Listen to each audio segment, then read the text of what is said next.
Today, June 30, is the memorial of the first holy martyrs of the Holy Roman Church. The holy men and women are also called the proto-martyrs of Rome. They were accused of burning Rome by Nero, who burned Rome to cover his own crimes. Some martyrs were burned as living torches at evening banquets, some crucified, others were fed to the wild animals.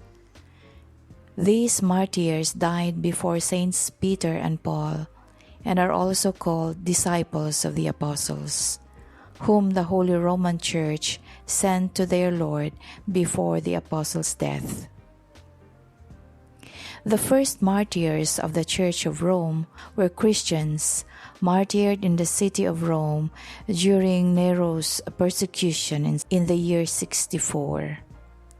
The event is recorded by both Tacitus and Pope Clement I, among others.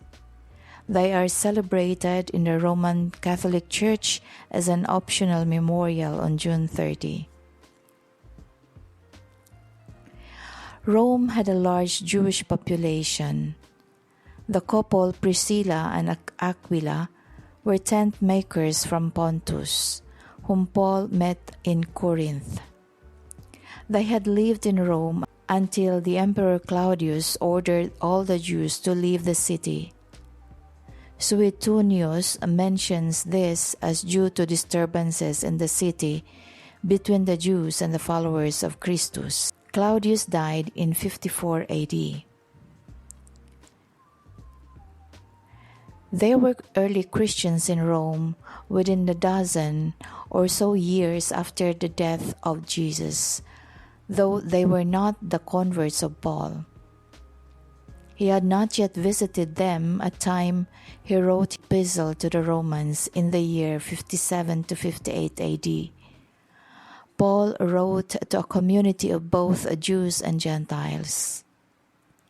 In July of 64 AD, Rome was devastated by fire, largely made up of wooden tenements.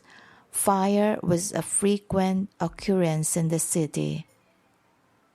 Rumor blamed the tragedy on the unpopular Emperor Nero, who wanted to enlarge his palace. He accused the Christians. According to the historian Tacitus, many Christians were put to death, not so much on the crime of firing the city as of hatred against mankind. Covered with the skins of beasts, they were torn by dogs and perished, or were they nailed to crosses, or were doomed to the flames and burnt, to serve as a nightly illumination when daylight had expired.